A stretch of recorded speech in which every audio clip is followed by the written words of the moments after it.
Welcome to the Charleston Real Estate Connection Podcast, connecting and reconnecting you with all things Charleston.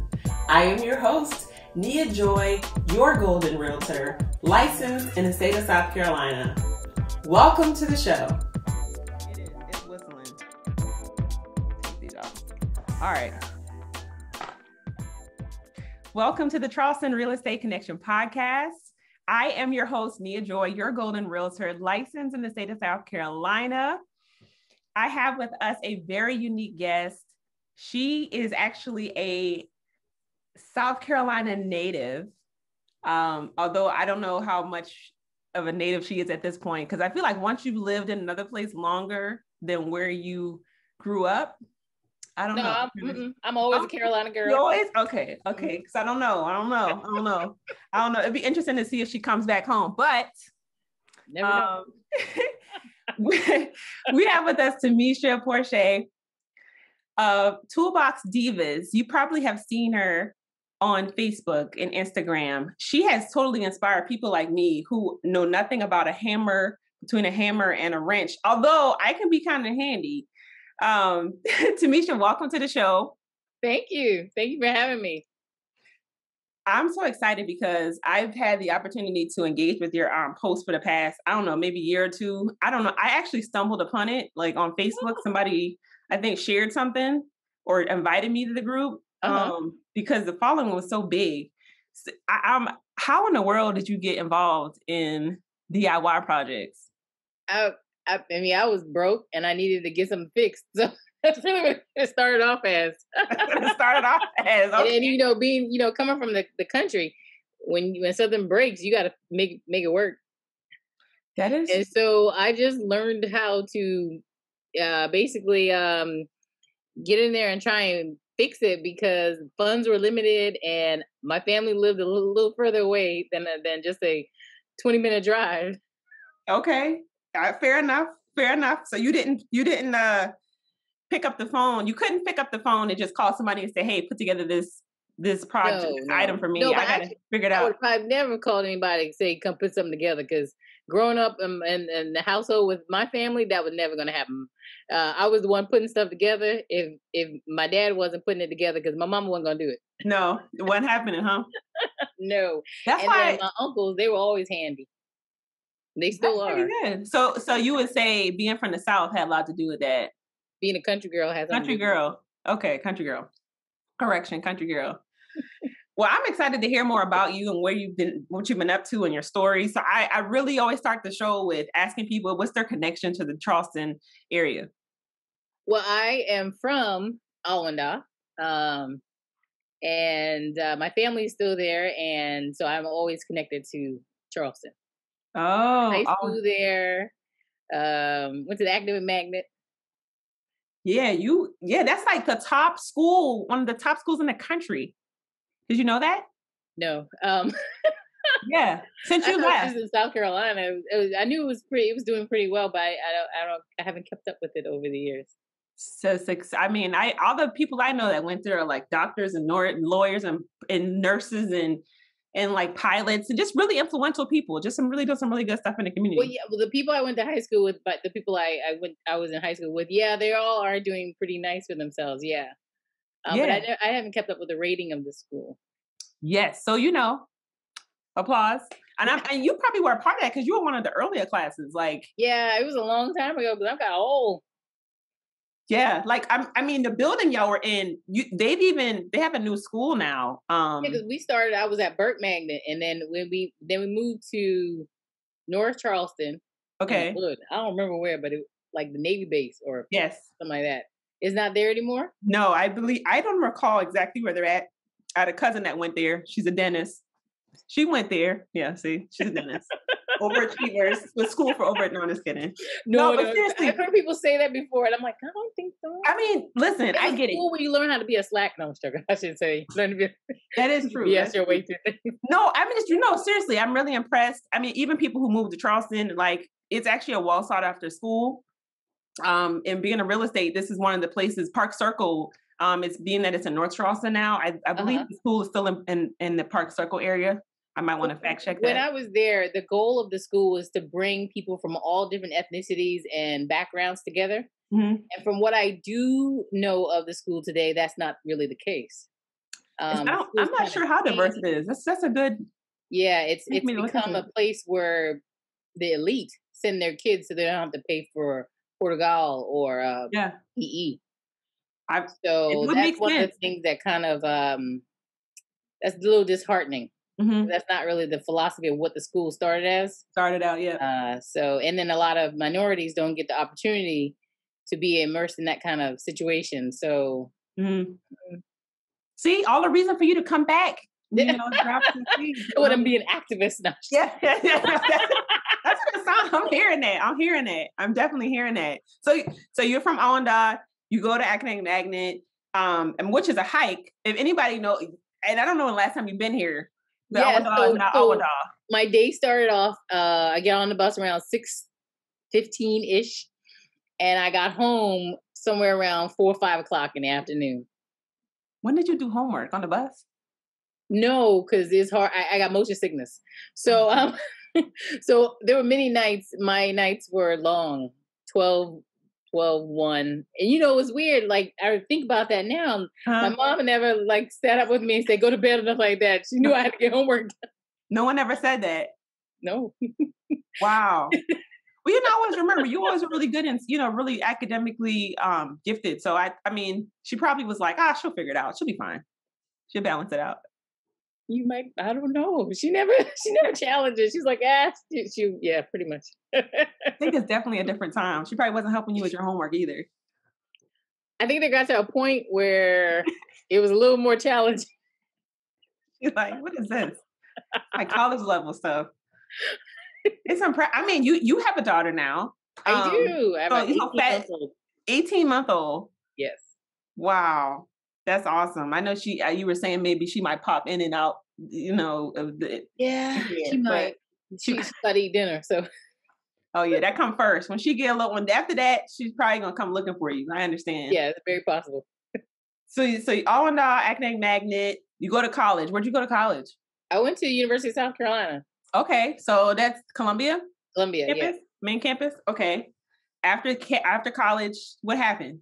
So after college, I moved to Charlotte and then Raleigh and Winston-Salem and Raleigh because after college I became a commercial banker. Okay. And commercial banking brought me to Maryland with Bank of America. Okay. And I got tired of banking, and I was in grad school at that time.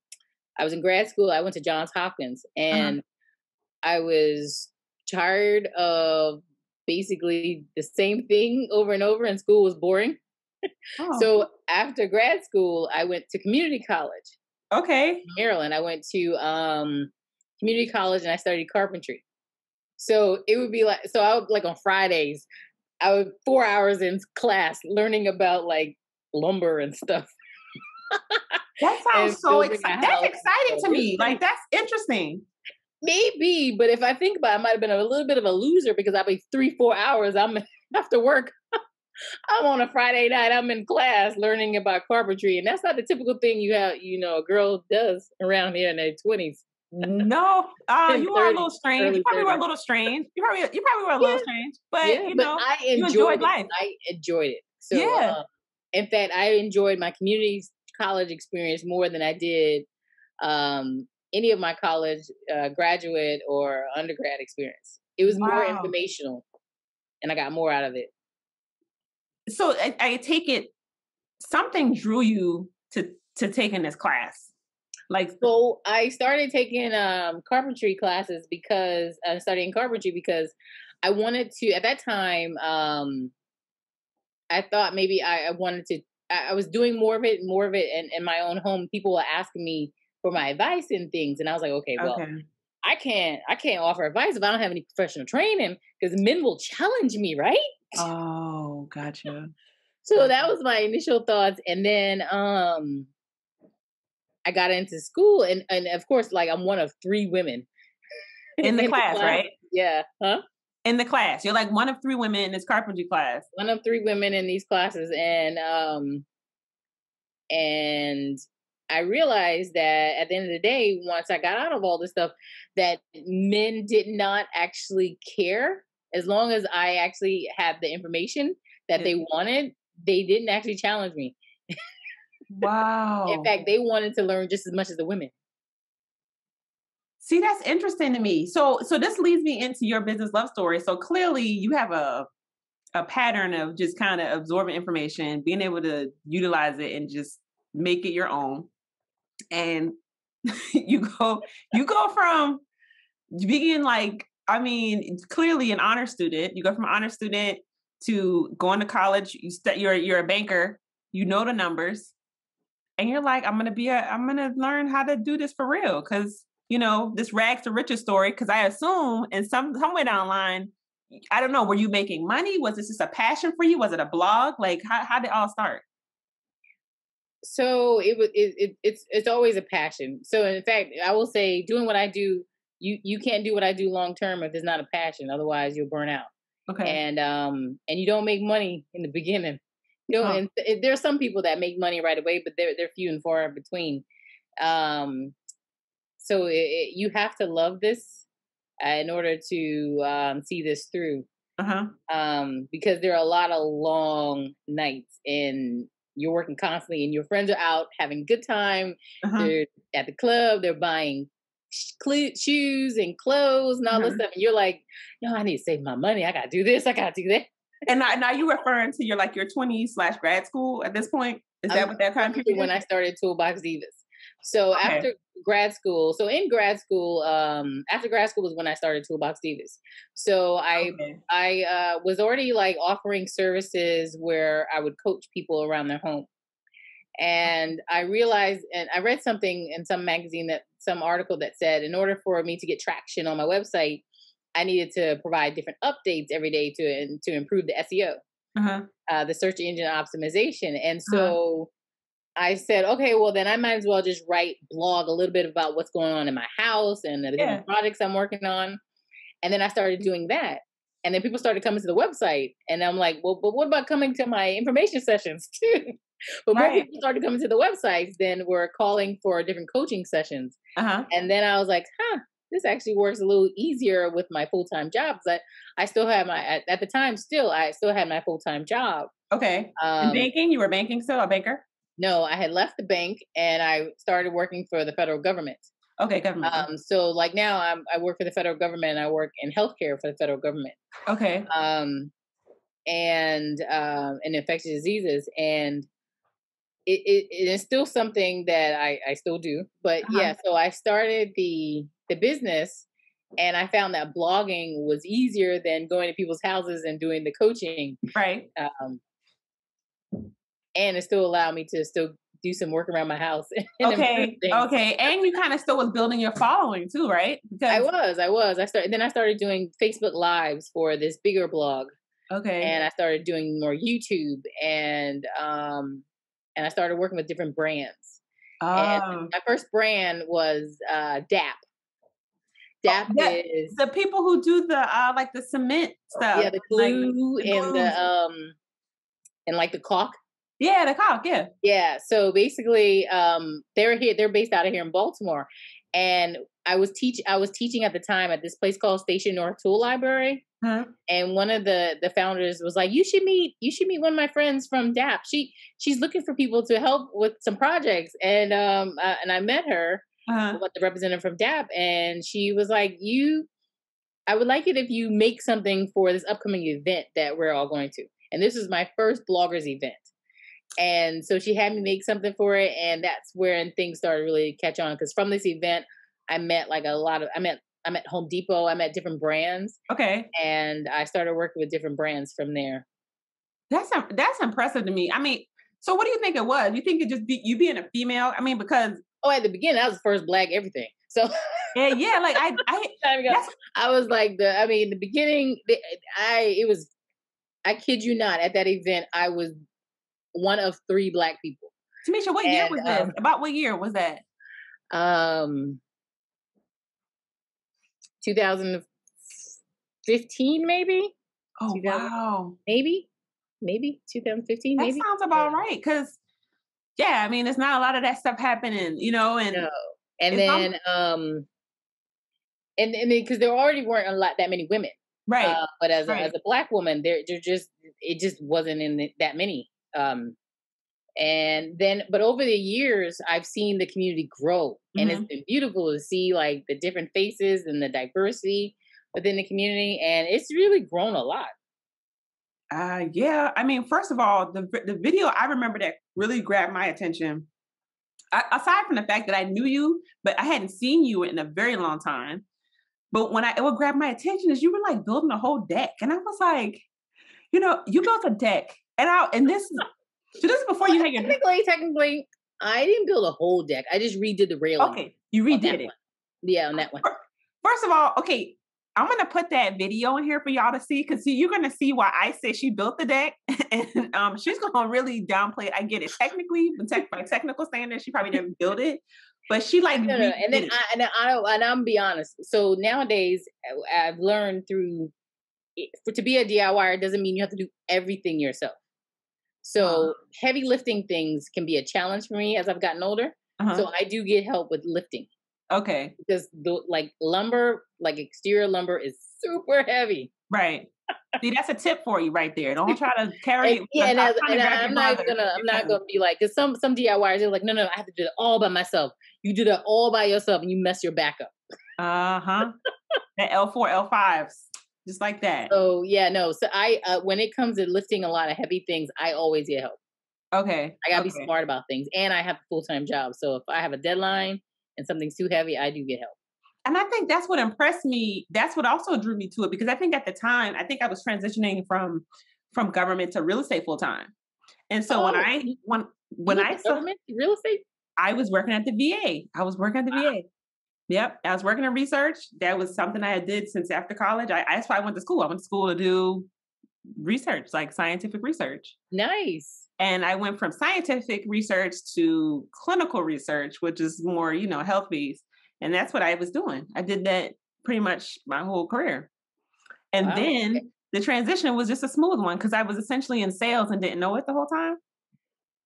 Yeah, with consent forms and stuff. So anyway, but that's what impressed me, because I think it wasn't obvious that you were working another job. I think you may have said something, was something you had said or did. I think that I kind of learned it along the way from following you. But it wasn't an obvious thing. I knew you did something. I thought you did ToolBox Divas full time, but still, it was just inspirational for me, because it was like, okay, here I am transitioning, and she's like, this is no big deal. And then you had your daughter, and I think you were pregnant with your daughter, and you were still kind of doing different events or something. Yeah, I was trying to get it all in.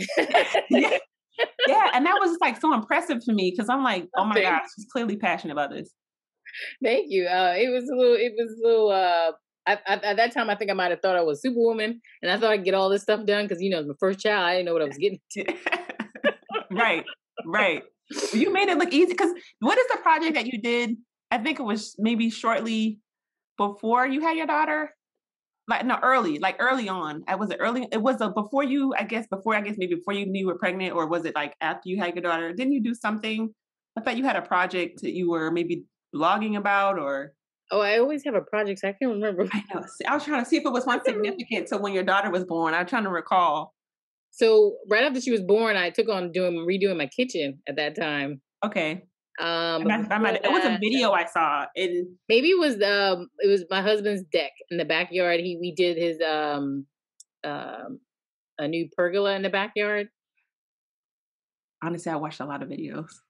And honestly, and I'm not doing them, but I'm like learning from them, because I know that's how you're supposed to do that. That's how that's supposed to work. It is. And then the before and after stuff you post on your website. So anyway, I'm excited to hear about the things that you're going to be doing later on. Oh, thank you. Well, currently I am, so now this year, my focus is to focus more on getting back to doing videos. So getting back to doing more of my YouTube and expanding more with video on social media. I don't really know exactly what that looks like yet, but that's my focus this year. Nice. That's exciting.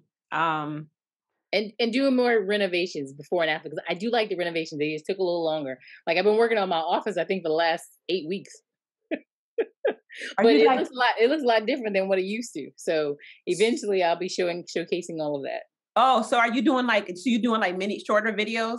And then it's like, I'm doing different parts, aspects of the different projects, and then I'm gonna put it all together where you see just the one video of the before and after of the whole process. now who edits these Office. videos? Do you like have somebody? I do. You do them too? Oh I my do. gosh. Yeah, I do everything. That's impressive. Once again. Well, thank you. I do have some help with some things, um, but for the most part, the video editing, that's me. So from there, what are some things that I know you gave me some upcoming events or things with the videos and getting back to vlogging. Is there anything like you want to like leave with the audience as far as some things you learned along the way? Maybe some type of tips or inspiration. I personally wanted you on the show because being a realtor, this is like a big deal. Being like seeing somebody who like, oh, I can do these, you know, maybe some smaller projects. I can kind of watch some videos. It just kind of gives you an extra push to say, you know, there's some things I probably can do myself. Yes. So one of the things, and I thank you for having me on. I really appreciate that. One of the things that I think that homeowners should always be aware of, not everything should be DIY. Mm-hmm. So you got to be willing to know what is DIYable Mm-hmm. and when you need an expert. Okay. So like I say, anything that involves electricity, Right. consult or actually just have pay the money to have a professional electrician. Just call them. Would you say that about? So that's probably number one, electricity. You know, Don't play with electricity. Don't mess with that. Are there some things that you did, even though with your experience, are there some project that you did that you're kind of like maybe thought back on it, like maybe I could have brought in more help or maybe done something differently? I always think about that after what could I do differently, but it's mostly related to design. Yeah, what I could do differently, not so much like I should have called a professional for that, because typically I will call a professional for certain things, because like right now if I'm renovating a house, and if I got to do a structural wall, I'm not doing that. Okay. I'm going to pay someone, a licensed contractor with the proper insurance, and an architect to make sure the house is structurally sound. Certain things I will not do. So you're not just like, you're not like sledgehammering walls out, you know, you're like making sure it depends. I will, if it's not a if it's not like if it's a wall that I can take down, I will. Okay, because you hear that, y'all need to pay attention. Don't say Timisha said. She suggests you got to pay attention. But it's professional. But I say, and another thing that I always say is one of the best ways to learn is to fail. So it's cheaper to fail. So this is what a friend of mine, a neighbor, said to me one time when I was taking classes for different things. I'm always taking a class, because you can never know enough. And if you ever meet a contractor that says they feel like they know it all, then you want to turn them away. Because because being a carpenter in essence, it's kind of like it's the practice of carpentry. No two situations are alike. And it's always a problem solving type thing that you're in. So you're always learning. Like my neighbor, he said to me once, the cheapest way to learn is to fail versus so let's say you're putting something together and you realize, okay, I didn't put this together well. This is not structurally, this is not stable. I should have done something differently. I would have never learned that if I had not tried it. True. Are there certain projects that you would suggest people starting out with as more of like a beginner project that you feel like, even from you looking back on your experience, you know, obviously you took classes at some point, but at first it wasn't more like you just were an open a book kind of person and you suggest, I mean, I know everybody wants to No, I wasn't reading anything. Oh, the one you read, okay.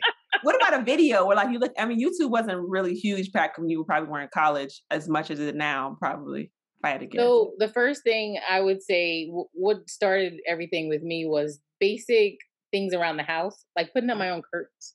That may sound silly, like a little thing, but that's actually a pretty big deal to start out with. No, actually, I can believe that. I can believe that. Using a drill. Okay. Get used to using a drill and fixing things around the house, putting IKEA furniture together. Simply, you need a degree sometimes to put some IKEA furniture together. I love IKEA. I tell you, and I will say, between my husband and I, he'll tell you, I'm the handy one. I'm the one that making sure we putting stuff together. It makes sense. You're the Southern girl. Right. It's the same reason I had brothers, and my brothers weren't there. My dad be like, "Hey, go cut the grass. You need to fix this. You need to help me with this." And I had no choice, but it wasn't by. I began to like it, so I go and seek out stuff like that. So I can see. Yeah, that makes sense though. Yeah, so that's what I would say. Okay. Don't be afraid to fail too. So Timisha, where can people find you and follow you? I know you're ToolBox Divas, but I see some men sneaking in your page from time to time. I don't know. So ToolBox Divas is now for everyone. Okay. When I first started, it was a female empowerment session. Nowadays, I say it's for the women and their husbands and boyfriends too. Okay. So I do not discourage men from joining. Okay. At first, ToolBox Divas, though, all the men were my dad, my dads and my brothers and my right. Uh-huh. So nowadays, no. Well, let me do this. I know we're about done, but this is like a backstage question, right? I gotta ask. We can put this on the back end. This is gonna be a question about your family feedback. So what was it like your parents even, because your mom probably watched too. Like, what was it like? Did they like? No, she doesn't get on Facebook that much. She waits for somebody else to tell her what happens. That's funny. So your uncles, like, did they critique you or like joke at you or like just kind of say things, or were they really impressed? Like, what was it? What did you say? So I have one uncle that's very, very critical. But one day he came and said, he's like, "Oh, that looks nice." I was like, "Oh my gosh, I did good." Oh yeah, he's like, "Oh shoot, I did something right." And he's probably he probably has that carpentry background. All of them do. All of them. So all of them do, yeah. But your dad must be like, because your brothers, your brothers, but you're the one that's probably like out there doing it and videoing it. I don't know. To me, that would just be interesting to hear what they have to say. Yeah, so I grew up with two dads. So I have my dad. Then when my mom remarried, my stepdad, but he's not just my stepdad, he's my dad too. Mm-hmm. And then I have my biological dad. So they both are very proud. Oh, wow. I have an American family. American family. Right. Dang, you got it twice as hard. No. They've always been very supportive. That's awesome. I don't know. I imagine they would just have these little jokes. They would send me pictures of different projects they're working on, or ask me for feedback. Really? Yeah. That's probably a good feeling, and you build a bond. So, yeah. All the way in Maryland, you building that bond. Yeah. Well, I know I could ask a ton more questions, but I did, because that area is evolving in the Charleston area. Charleston is one of the fastest growing cities in the nation. It's very popular. Your depiction of Awanda from then to now. It's totally different now. Nobody really wanted to live out there for a long time. Huh? Nobody wanted to live there. Yeah, because they were sleeping on it. But now, they're heading out there in droves. Oh, for sure. So your question is, how do I view Awanda? Yeah, just kind of like your take on what it was like growing up and what you see now. Back in the day when it took 20 minutes to get to the first light, now we're like, there's a Dollar General. The Dollar General, and it's right beside North Mount Pleasant. So yeah, it's kind of like Mount Pleasant is taking over. Yeah, and moving further north. So, well, Lowe's might get you to come back, because I think you got a Lowe's closer to Awanda now. Well, you have a Home Depot. Home Depot, that's right, Home Depot. You have a Home Depot in Mount Pleasant. I heard Lowe's was when I'm home, I am at Home Depot. See, right there. I knew it was one of them. I heard at one point Lowe's was looking to come over there or come closer to there, but I know there's another one further back. Still I'm all about the orange. So, you're a Home Depot girl. Okay. I kind of started switching back over to Lowe's recently, so the products are definitely different. So that's good to know. Everybody, Timisha is a Home Depot girl. Yes. I didn't know that. I don't know. Is that an endorsement or something? Like y'all got something going on? So I've always been a patron of Home Depot, and I like the customer service that I always get there. And I work with Home Depot very closely, and they've always treated me well. That's amazing. Always. That's amazing. Well, that's good to hear. That's good to hear, to know who who is your store. Yes. And currently I live 0.6 miles away from a Home Depot. Oh, okay. Yeah, I can walk to it, and I probably live there a little too much. Oh, so they know you when you come in there. They know you. Yes, they do. Okay, it's fair enough. I'm the toolbox girl. That's what they like to call me. The toolbox girl. The guys that work there, yeah. I love it. I love it. Well, I look forward to seeing all the great things you have coming, and it'd be interesting to see how your daughter evolves with ToolBox Divas and see how she plays into this later. Yeah, well, not right now. No tools around her right now. No tools. Well, later. Her being a female, that'd be interesting to see. Yeah, I would probably get her some stuffed animal drill or something. Later on, it'd be interesting to come back and watch her old videos. So, well, Timisha, I thank you so much for your time. I appreciate it. Thank you. I know you're super busy. Thank you for having me. Yes. You guys stay tuned. You guys keep an eye out on ToolBox Divas. I'm going to put their contact information in the show notes, and definitely follow them on Facebook and Instagram. And YouTube. ToolBox Divas Nation. YouTube. Say it again. ToolBox Divas Nation. So I always say join the nation. Join the nation. I love it. I love it. So follow her for those great videos and tips. So thank you again, and I'll see you. All right. Bye. Bye. This has been another episode of the Charleston Real Estate Connection podcast. Download all of our previous episodes on our website at charlestonreconnection.com. That's charlestonreconnection.com. You can also find us where all major podcasts are being played. Download us today.